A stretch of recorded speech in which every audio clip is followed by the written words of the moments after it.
कहानी शुरू होती है आज से 20,000 साल पहले, जब इंसान पत्थरों से हथियार बनाते थे। और यहाँ हम देखते हैं एक ट्राइबल टोली को जो कि अपने शिकार पर घात लगाए बैठे थे, क्योंकि विंटर आने वाला था और उन सभी को खाने पीने का सामान इकट्ठा करना था। ऐसे में उनका सरदार ताऊ शिकार पे अटैक करने के लिए कहता है।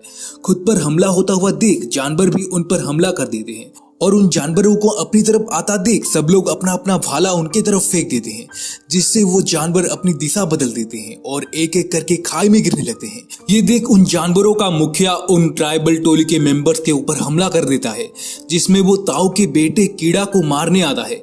अब इससे पहले कीड़ा कुछ समझ पाता, वो जानवर उस पर हमला कर लेता है, उसे घायल कर देता है और उसे अपनी सींगों पर उठाकर खाई की तरफ धकेलने के लिए लेकर जाता है। ये सब दूर से सरदार देख रहा होता है और वो उस जानवर पर अपना भाला दे मारता है।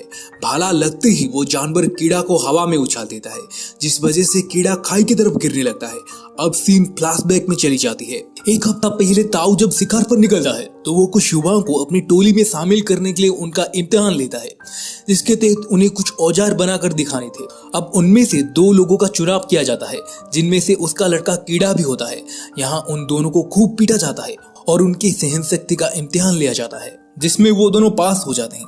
उसे अपने बेटे पर नाज होता है, पर रात को उसकी माँ को अपने बेटे के लिए चिंता होती है। वो कहते हैं कि वो अभी बच्चा है, पर ताऊ कहता है कि वक्त और हालात के साथ कीड़ा सब कुछ सीख जाएगा। अब अगली सुबह वो अपनी माँ से मिलकर शिकार पर चला जाता है। अब कई दिन चलने के बाद वो अपने पूर्वजों के द्वारा बनाए गए स्मारक तक पहुंचते हैं, जो ये दर्शाता था कि वो सही दिशा में जा रहे हैं। कि तभी उन्हें सामने से एक और कबीले की टोली आते हुई दिखाई देती है और ये कबीले वाले भी ताऊ के दोस्त होते हैं और वो भी खाने की तलाश में निकले होते हैं। अब दोनों कबीले वाले मिलकर शिकार ढूंढने चल पड़ते हैं। अब सफर के दौरान सब लोग जंगली सुअर का शिकार करते हैं, जहां ताऊ अपने बेटे की हिम्मत और ताकत का इम्तिहान लेने के लिए उस सुअर को मारने के लिए कहता है, पर कीड़ा हिचकिचाता हुआ अपना दरियादिली दिखाते हुए उस सुअर को मार नहीं पाता।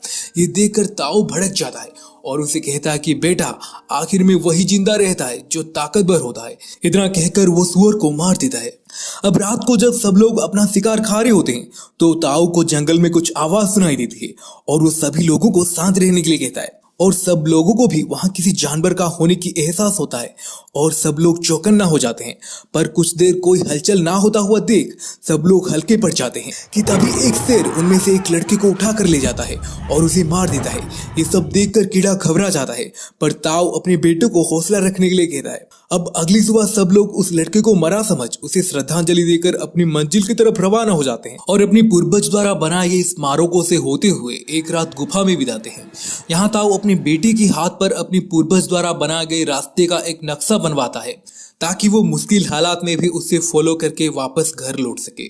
और उसी दौरान उन्हें कुछ आवाज सुनाई देता है और उनके नजर एक भेड़िए की झुंड पर पड़ता है। और यहाँ ताऊ अपने बेटे कीड़ा को एक अच्छी बात बताता है, जिसमें वो कहता है कि बेटा, वो भेड़िया इन सब भेड़ियों का सरदार है, जिसे अल्फा कहा जाता है और जिसकी जान हमेशा खतरे में होती है, क्योंकि अगर उनकी झुंड को उसकी कमजोरी का पता चल जाए तो सभी उससे मुकाबला करने को तैयार हो जाएंगे। इसलिए एक अल्फा की असली पहचान होती है उसकी ताकत और हिम्मत, जिसके बलबूते पर ही वो अपनी झुंड की अगुवाई कर सकता है। अब अगली सुबह इन्हें कुछ जानवर के निशान दिखाई देता है, जिनका पीछा करने पर वो उन तक पहुंच जाते हैं। और यहाँ हम स्टार्टिंग वाली सीन को देखते हैं, जहाँ कीड़ा हमें खाई में गिरता हुआ दिखाई देता है और उसके गिरते ही ताऊ और बाकी सब लोग खाई की तरफ भागने लगते हैं। नीचे देखने पर कीड़ा उन्हें चट्टान के सहारे लटकता हुआ मिलता है। ताऊ और बाकी सब लोग उसे हौसला बनाए रखने के लिए कहते हैं और उस तक पहुंचने का प्रयास करते हैं, पर तभी कीड़ा का हाथ छूट जाता है और वो पहाड़ के आधे रास्ते में एक चट्टान के ऊपर गिर जाता है। ये देख ऊपर से ताऊ नीचे उतरकर उसे बचाने जाता है, पर सब लोग उसे ऐसा करने से रोकते हैं क्योंकि वो सीधा मौत की मुंह में जा रहा था। और इनमें से एक आदमी उसे मुखिया होने का एहसास दिलाता है और कहता है कि हमें सही सलामत वापस ले जाना उसकी जिम्मेदारी है। ताऊ उन सबके आगे और हालात के आगे बेबस हो जाता है, पर रात भर अपने बेटे को चट्टान से आवाज देता रहता है, इसी उम्मीद में कि वो भी आवाज देगा। फिर उस रात वहां बिताने के बाद जब कोई उम्मीद नजर नहीं आती तब वो उसे मरा समझ उसे श्रद्धांजलि देकर वापस चले जाते हैं। अगली सुबह कुछ गिद्ध उसे मरा समझकर उसे नोचने के लिए आते हैं, लेकिन तभी कीड़ा की आंख खुल जाती है और वो गिद्ध को दीवार में पटक कर नीचे फेंक देता है। वो खुद को पहाड़ी में फंसा हुआ देख अपने पिता को आवाज देता है, पर कोई चारा ना बनता देख वो खुद ही उसी पहाड़ी से नीचे उतरने का फैसला करता है। लेकिन पहाड़ सीधा होने की वजह से वो बीच में ही लटक जाता है, पर वो हिम्मत नहीं हारता और लटका रहता है। तभी जोरदार बारिश गिरने लगती है, जहां कुछ ही देर में खाई पानी से भर जाती है। ये देखकर कीड़ा पानी में छलांग लगा देता है और बहता हुआ दूर चला जाता है। अगली सुबह जब उससे होश आता है तो वो बारिश का गंदा पानी पीकर अपना प्यास बुझाता है। फिर अपनी जख्मी टांग की हड्डी को सही करके उस पर पट्टी बांधता है और लकड़ी की मदद से लंगड़ाता हुआ पहाड़ की चोटी पर पहुंच जाता है और अपनी परिजनों द्वारा बनाई गई मृत्यु स्मारक को देखकर टूट जाता है और गुस्से में उन पत्थरों को खाई में फेंकते हुए चिल्लाता है, जिनका शोर सुनकर कुछ भेड़िया उस पर हमला करने के लिए आते हैं और वो उन सभी भेड़ियों से बचते बचाते उस रात वो एक पेड़ पर बिताता है। अगली सुबह पानी भरते वक्त उसका सामना फिर से उन्हीं भेड़ियों से हो जाता है और उन्हें अपनी तरफ आता देख वो फिर से उस पेड़ पर चढ़ जाता है। लेकिन जैसे ही वो पेड़ पर चढ़ने लगता है कि तभी एक भेड़िया उसकी पैर दबोच लेता है। कीड़ा अपनी जान बचाने के लिए उस भेड़िए पर अपनी हथियार से वार करता है, जिसमें वो भेड़िया घायल हो जाता है और कीड़ा पेड़ पर चढ़ जाता है। अब दिन से रात हो जाती है, पर भेड़िया उसका नीचे आने का वेट करते हैं। अगली सुबह सारे भेड़िया उस घायल भेड़ियों को छोड़कर चले जाते हैं। घायल भेड़िया दर्द से कर्रा रहा होता है तो कीड़ा अपने हाथ से एक भाला तैयार करता है और भेड़ियों को दर्द से छुटकारा देने के लिए उसे मारने के लिए जाता है। उसी वक्त उन दोनों की नजरें नजरों से मिलती हैं, जिन्हें देख उसका दिल पिघल जाता है। इसके बाद वो भाले की रस्सियां खोलकर उसके मुंह पर बांध देता है और उसे अपने साथ लेकर चल देता है। काफी देर चलने के बाद एक गुफा में पहुंच जाते हैं वो दोनों। वहां वो दोनों रात बिताते हैं। जब अगली सुबह उसे होश आता है तब वो उस गुफा को देखता है तो वो गुफा उसे जानी पहचानी लगती है। दरअसल वो वही गुफा होता है जहाँ आते वक्त वो अपने पिता के साथ ठहरा था। खैर वो वहां जड़ी बूटियों से अपनी जख्म के लिए एक लेप बनाता है और अपने पैर पर लगाता है। पानी पीते वक्त उसका ध्यान सामने बैठे भेड़िए पर जाता है, जो उसे पानी पीता देख अपनी मुंह की रस्सी खोल देता है। कीड़ा डरता हुआ एक कटोरी में उसे भी पानी देता है और इस तरह से दोनों की दोस्ती शुरू हो जाती है और बाद में वो उसके जख्म पर मलम भी लगाता है। भूख की वजह से और दोनों को जिंदा रहने के लिए वो एक खरगोश का शिकार करता है। वो खरगोश को खाते देख उस भेड़िए का भी मन ललचा जाता है, पर उस पर डोमिनेंस पाने के लिए पहला निवाला वो खुद खाता है और बाद में भेड़िए को भी देता है और ऐसे ही दोनों दोस्त बन जाते हैं। अगली सुबह वो एक नई उम्मीद के साथ घर जाने के लिए रवाना होता है, जहाँ वो भेड़ियों को वापस अपनी झुंड में जाने के लिए कहकर वहां से चला जाता है।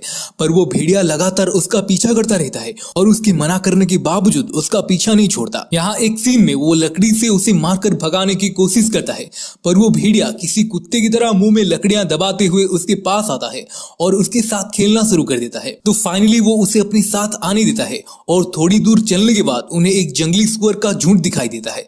तो भेड़िया अपनी रणनीति अपनाता हुआ उस सुअर को कीड़ा की तरफ धकेल कर लाता है, पर कीड़ा डर जाता है और शिकार उनके हाथ से निकल जाता है। उस रात उन्हें भूखा ही सोना पड़ता है। अब अगले दिन वो दोनों मिलकर फिर से शिकार करते हैं। इस बार भेड़िया उसे शिकार करने की प्रैक्टिस करवाता है और रात होते होते उन दोनों की दोस्ती और भी गहरी हो जाती है और रात को भेड़िया कीड़ा के पास आकर सो जाता है और सुबह बड़े प्यार से उसे जगाता है। फिर दोनों इकट्ठा पानी में नहाते हैं। नहाने के बाद वो भेड़िया उसे एक मछली पकड़ कर देता है, जिसे देखकर कीड़ा बहुत ही खुश हो जाता है। अब अगली सुबह दोनों अपनी मंजिल की तरफ फिर से निकल पड़ते हैं, जहाँ कीड़ा अपने दोस्त को अल्फा का नाम देता है।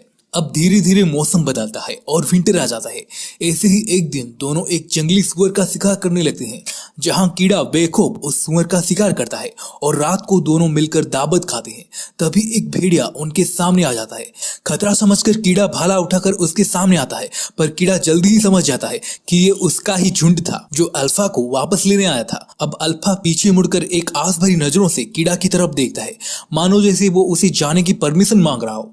कीड़ा भी उसे अपनी फैमिली के पास जाने के लिए अनुमति दे देता है और अल्फा चला जाता है। अब अगली सुबह बर्फीली तूफानों से गुजरता हुआ वो अपनी मंजिल की तरफ बढ़ता चला जाता है।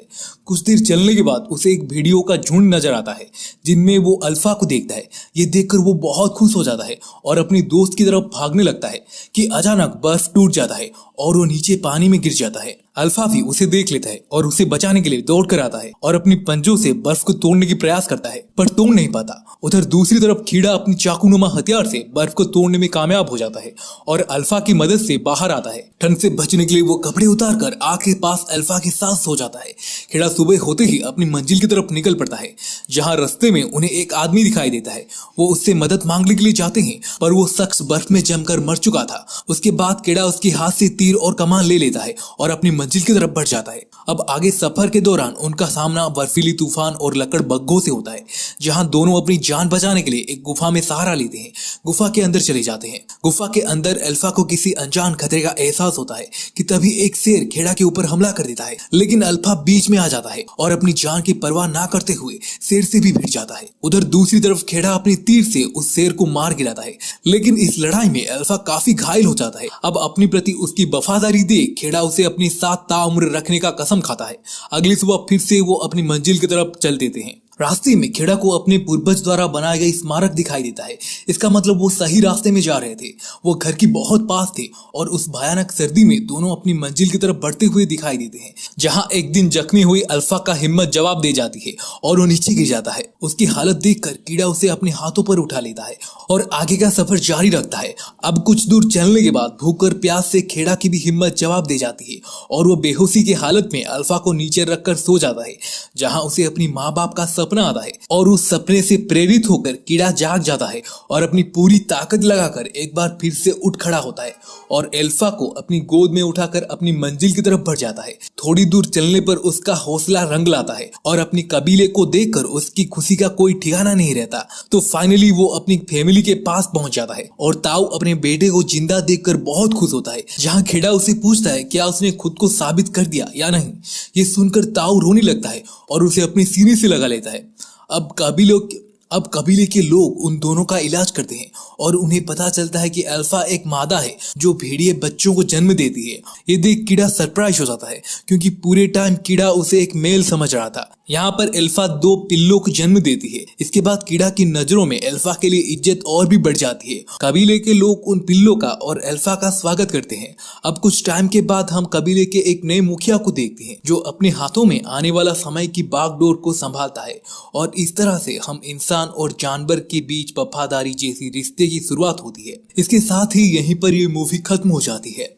अब ये कहानी थी हिम्मत की, डटकर मुसीबत का सामना करने की, जो हमें ये सिखा जाती है परिस्थितियां चाहे कैसी भी हो पर हमें कभी हार नहीं मानना चाहिए। यार मैं आपके लिए बहुत मेहनत करके वीडियो बनाता हूँ, पर आप कोई कमेंट या लाइक नहीं करते हो। छोटा भाई समझ के ही एक कमेंट तो कर लो। तो प्लीज प्लीज प्लीज आपको वीडियो कैसा लगा हमें कमेंट करके जरूर बताएं। अगर अच्छा लगा तो पॉजिटिव कमेंट कर लीजिए और बाकी आप समझदार हो। नहीं भाई मजाक कर रहा था। छोटा भाई समझकर ही प्यार दे दिया करो। प्यार तो बांटने से बढ़ता है ना, तो दे दिया करो।